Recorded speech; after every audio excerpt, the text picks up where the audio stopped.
ఈ ఆలయం సుమారు 1500 సంవత్సరాల పురాతనమైందిగా. చొట్టనిక్కర దేవి ఆలయం యొక్క పూర్తి చరిత్రను తెలుసుకోవడానికి ఈ వీడియోను చూడండి.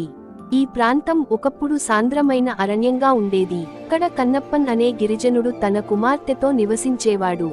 అతను మహాకాళి దేవిని భక్తితో పూజించేవాడు మరియు ప్రతి శుక్రవారం ఒక దూడను బలి ఇస్తూ ఉండేవాడు. ఒకసారి అతను దూడను బలి ఇవ్వడానికి సిద్ధమవుతున్నప్పుడు అతని కుమార్తె పావిజం అతన్ని ఆపి దూడను విడిచిపెట్టమని వేడుకుంది. తండ్రి తన కుమార్తెపై ఉన్న ప్రేమతో దూడను విడిచిపెట్టాడు.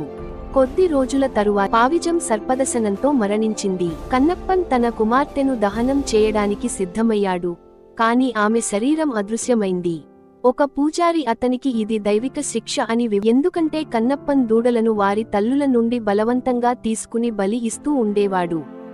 ఈ సంఘటన కన్నప్పన్ తన పాపాలను పరిహరించుకోవడానికి దేవిని ఆరాధించాడు. ఈ ఆలయంలో దేవి భగవతి 3 రూపాలలో పూజించబడుతుంది. ఉదయం మహాసరస్వతి తెలుపు వస్త్రధారణతో, మధ్యాహ్నం మహాలక్ష్మి ఎరుపు వస్త్రధారణతో, సాయంత్రం నీలం వస్త్రధారణతో. ఈ విధంగా భక్తులు దేవిని 3 భిన్న రూపాలలో దర్శించుకుంటారు. చొట్టనిక్కర దేవి ఆలయం భక్తులకు మానసిక మరియు శారీరక రోగాల నుండి విముక్తి కలిగించే పవిత్ర స్థలంగా ప్రసిద్ధి చెందింది. ప్రతిరోజు సాయంత్రం మహాకాళిని ఆహ్వానించే గురుతి పూజ నిర్వహించబడుతుంది. ఇది భక్తులలో విశేషమైన భక్తిని కలిగిస్తుంది. ఈ ఆలయం కేరళలోని ప్రముఖ దేవాలయాలలో ఒకటిగా ప్రసిద్ధి చెందింది మరియు ప్రతి సంవత్సరం వేలాది భక్తులు ఇక్కడికి విచ్చేస్తున్నారు. దేవి భగవతి యొక్క దయ మరియు కరుణను పొందడానికి భక్తులు ఈ ఆలయాన్ని సందర్శిస్తారు. ఈ ఆలయంలో భగవతిని 3 భిన్న రూపాలలో పూజిస్తారు.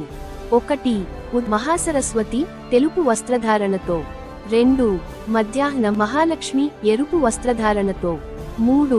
సాయంత్రం మహాకాళి నీలం వస్త్రధారణతో. భక్తులు ఈ 3 రూపాలను దర్శించుకోవడం ద్వారా తమ కోరికలను తీర్చుకుంటారని నమ్ముతారు. ఈ ఆలయం మానసిక మరియు శారీరక రోగాల నివారణకు ప్రసిద్ధి చెందింది. ప్రత్యేకంగా ప్రతి సాయంత్రం నిర్వహించే గురుతి పూజ మహాకాళికి. ఈ పూజ భక్తులలో విశేషమైన భక్తి మరియు శ్రద్ధను కలిగిస్తుంది. చొట్టనిక్కర భగవతి ఆలయం కేవలం కేరళలోనే కాకుండా దేశవ్యాప్తంగా భక్తుల మధ్య ఎంతో ప్రాచుర్యం పొందింది. భగవతి అమ్మ దయ మరియు కరుణను పొందేందుకు వేలాది మంది భక్తులు ప్రతి సంవత్సరం ఈ ఆలయాన్ని సందర్శిస్తారు.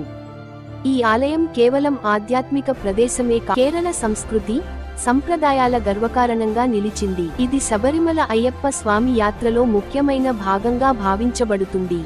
భక్తులు శబరిమల యాత్రకు వెళ్లే ముందు భగవతి అమ్మ ఆలయాన్ని సందర్శించడం అనేది ఆనవాయితీగా ఉంది. నా వీడియో నచ్చితే నా ఛానల్కు సబ్స్క్రైబ్ చేయండి, వీడియోలను లైక్ చేయండి.